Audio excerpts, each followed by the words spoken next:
Bon les gars, tout comme moi, si vous faites des maths, vous devez savoir qu'en maths, il existe des résultats bizarres. Enfin, quand je dis bizarre, c'est qu'on ne s'attend pas du tout à ça. Je parle notamment des calculs intégrales, où on retrouve des trucs comme par exemple la somme pour allant de n égale à 1 à l'infini, les hn au carré sur phi puissance 2n-1. Du coup, la série harmonique au carré, donc soit un demi, plus un tiers, plus un quart, plus un cinquième, plus là, qui divergent au carré sur le nombre d'or, donc 1 plus racine de 5 sur 2, puissance 2n-1. Donc puissance tous les nombres pairs. Et le vaut quand même pi carré sur 12. Ou encore, je ne vous ai pas parlé de la triple intégrale sur le segment 0,1 cube de dx, dy, dz sur ln de x plus ln de y plus ln de z qui vaut juste moins 1 demi. Enfin, je sais pas vous, mais moi déjà qu'on arrive à mettre un résultat dessus, et qui est aussi peu probable, parce que déjà, quand on se trouve une intégrale, allez, quand on utilise les suites d'intégrales, x puissance n exponentielle de x, on obtient des des c'est dégueulasse, et là, il y a des trucs encore plus moches, et ça donne des résultats comme ça, quoi. Genre, on sait pas. Et aujourd'hui, on va parler d'un résultat qui, bon, allez, bon, il fait un peu moins peur de vue, mais comme ça, on se dit: «Ah ouais, c'est une question ou c'est genre juste vrai ou faux?» Et aujourd'hui, on va le démontrer, et en plus, je vais vous expliquer la démonstration. Donc là, ça sera ma première fois en latex. Du coup, j'ai un peu galéré, j'ai mis un peu de temps à tout coder, tout ça, avec, toutes les images qui vont apparaître. Et ça sera du coup sur la limite quand n tend vers plus l'infini, de la racine énienne de Fn. Fn, donc si vous savez pas, c'est la suite de Fibonacci. Il y a plein de vidéos dessus et tout, je vais pas plus détailler dessus. Je pense que si vous avez cliqué ici, c'est que vous connaissez sûrement la suite de Fibonacci. Et après, nouvel indice, on n'a pas trop l'habitude de travailler avec des puissances énièmes, en vrai.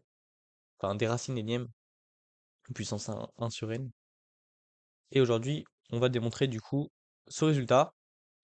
Donc c'est bien la limite quand n tend vers plus l'infini de la racine énième de f de n, du coup la suite de Fibonacci, qui vaut le golden ratio, mesdames et messieurs, le nombre d'or.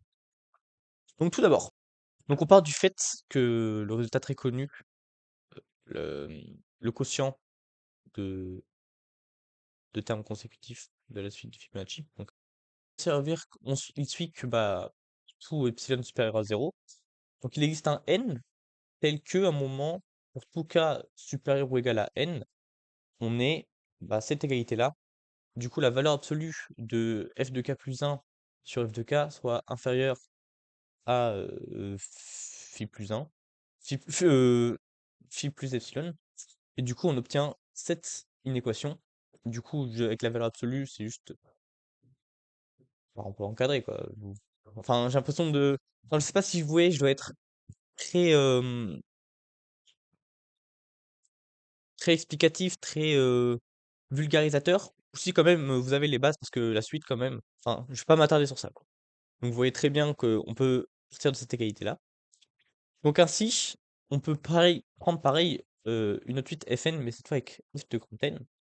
Et on va faire comme ceci. Donc multiplier les termes, la quotient des termes consécutifs.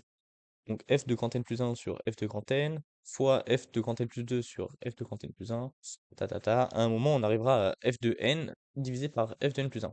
Donc là, c'est bien sûr un produit télescopique. On peut tout simplifier. Et sur les extrémités, vous avez vu, il y a apparu des puissances.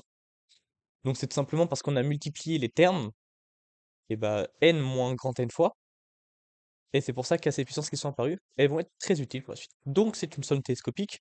Vous voyez très bien que le Fn par le plus 1, bah, il simplifie avec celui d'en haut et d'en bas. Pareil pour le plus 2, ainsi de suite, ainsi de suite.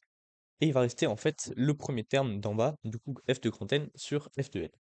Du coup, il nous restera phi moins epsilon à la puissance petit n moins grand N est inférieur à le quotient, donc f de n sur f de grand N, qui est inférieur, lui, à phi plus epsilon, le tout en puissance n moins grand N. Donc là, je vous apprends rien. Il suffit juste de multiplier les deux côtés par, enfin, les trois trucs qui se trouvent entre les signes d'inégalité, quoi, par f de grand N. Et du coup, à gauche, on aura, ah, c'est peut-être ma droite vu ma caméra inversée.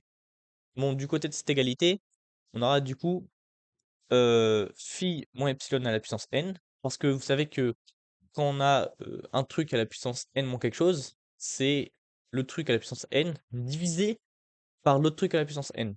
Du coup, on va garder juste le phi moins epsilon à la puissance n, petit n, et on va multiplier par du coup f de grand N sur phi moins epsilon à la puissance grand N, donc est inférieur à f de n, qui est inférieur, lui, pareil de la même chose, sauf qu'on aura cette fois un plus au lieu d'un moins dans phi moins epsilon. Ensuite, on peut très bien mettre la racine énième petit n, et du coup, les deux puissances sur le phi moins plus ou moins epsilon va disparaître, la puissance n, et il y a au milieu du coup une racine énième qui va apparaître, et vu que les termes sur les donc le gros truc dégueulasse là, euh, f de grand N sur phi moins epsilon puissance grand N, le tout en racine énième, lui va pas dépendre de n, et on va tout simplement dire que cette quantité-là, c'est racine énième de a, du coup celle de gauche, si je me trompe pas, f de n sur phi moins epsilon puissance grand N, ça sera racine énième de a, et l'autre, ce sera racine énième de b. Donc ensuite, on va faire le passage à la limite, on va faire tendre n vers l'infini. Du coup, les phi plus ou moins epsilon, ils n'ont pas de puissance n, du coup ils dépendent pas de n, c'est-à-dire qu'ils ne vont pas grossir. Par contre, les racines énièmes de a et de b, elles, quand elles vont, n va tendre vers plus l'infini, et ben ça va tendre vers 1. Et du coup, on aura un truc fois 1 inférieur la limite quand n tend vers plus l'infini, la racine énième de f de n qui est inférieure ou égale à, à phi moins epsilon, phi plus epsilon fois 1. Du coup, il nous reste ça. Et comme vous l'avez dit, après, on a juste pour un epsilon très proche de 0, et bah notre limite, quand n tend vers plus l'infini, de f de n moins f de n, la racine énième de f de n, elle est comprise entre, elle est bornée quoi, par phi, et du coup on déduit que bah sa limite c'est phi, parce que, enfin là je vous apprends rien, vous voyez, genre, je peux pas être vulgarisateur sur ça. On a un truc qui est borné, et la limite c'est compris, en fait la limite c'est la même. Du coup on a bien déduit que la limite de f de n, c'était bien, la racine énième de f de n, c'était bien phi. Bon, vous voyez, la démonstration n'a pas été très compliquée. Et par contre, mes explications aussi. Parce que je vous avoue que c'était ma première fois que je faisais comme ça à l'oral et juste j'avais fait ma démonstration sur le côté et tout. Du coup, oui, j'avais mon petit papier au début, c'est pour ça que je me suis perdu. Là, je l'avoue. Mais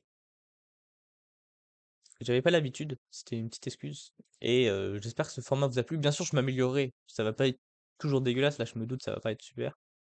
Mais voilà, je voulais le faire parce que je trouvais que c'était quand même bah, un résultat comme ça, quand tu vois, tu fais: «Oh putain, c'est sûr, c'est un truc à démontrer, cette galère et tout, il y a plein de théorèmes». En fait, pas du tout, ça prend, allez, 5-6 lignes, quoi.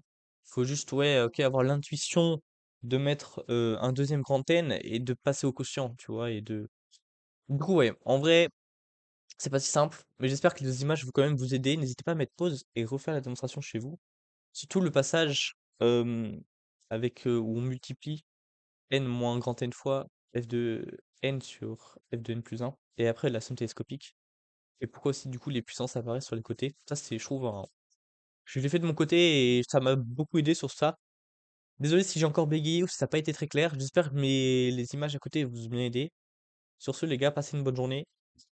Moi mes partiels là, on est lundi, il y en a un qui tombe vendredi. En vrai je pense que je vais vous tenir au courant, mais voilà. Sur ce, je vous dis salut et j'espère que la vidéo vous a bien plu.